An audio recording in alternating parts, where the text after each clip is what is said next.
Hello everyone, happy tracking. Guys, may nasulipan ako dito. 12-wheeler. Grabe ang ganda. 12-wheeler siya na Euro 5. Pero ang maganda dito, 11R yung gulong. No? Pasadya. Actually sa totoo lang guys, walang original na dumadating na 11R ang gulong na Avatar. No? Ito, mukhang pasadya to. Laki ng ginastos niya dito for sure.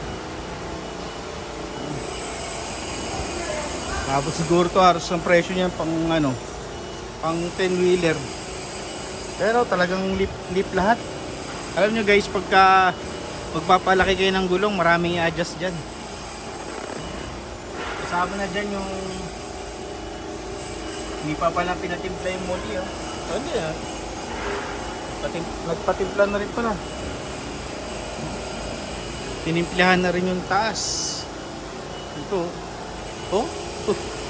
Yung lupit. Nga lang hindi niya na pinabanana type siguro dahil nga siguro na mahalan na. Ayan oh. Galing. Galing na pagkagawa no. Ito nga pala ang daming airbag oh. Oh, pili na kayo ng mga airbag boss. Ang dami yan pagpipilian. Halo-halo. Pero yan. Ang lupit ng wing band. Ganda. Oh. Walang kasayad-sayad pagdating sa Roro. No kaya ang ganda din ng loob. Napakasariwa. Alam niyo naman mga pag Euro 5 talaga, sariwa talaga. Compare sa mga ibang Euro 5 na 12-wheeler. Ito ang bukod tanging, no? Mailalabas natin sa vlog natin na naka 11R. Ang lupit. Tingnan natin guys, lapitan natin. Ayan yung pagkakagawa nila. So, ang daming ano yan. Alam nyo guys, pag magpapalit, syempre una sa lahat, differential.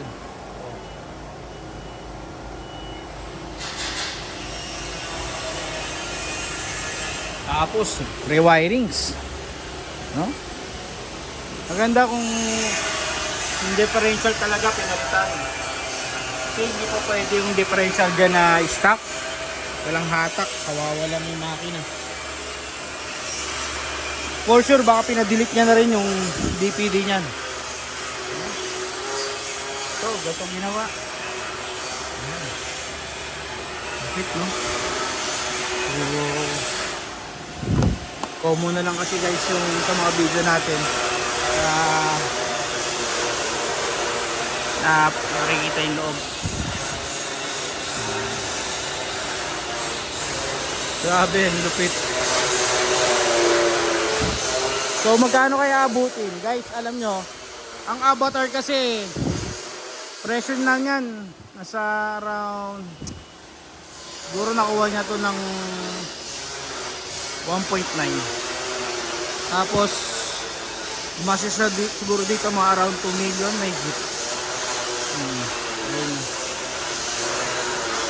Kung gusto mong magpagawa ng ganito, eh pwede naman kung ready kang gumastos. Ayan. Lupit ang ginawa, no? So ayun lang guys. So tuloy pa rin paghanap natin ng forward na drop side. So yun lang, happy tracking channel everyone. Thank you. Bye bye and God bless.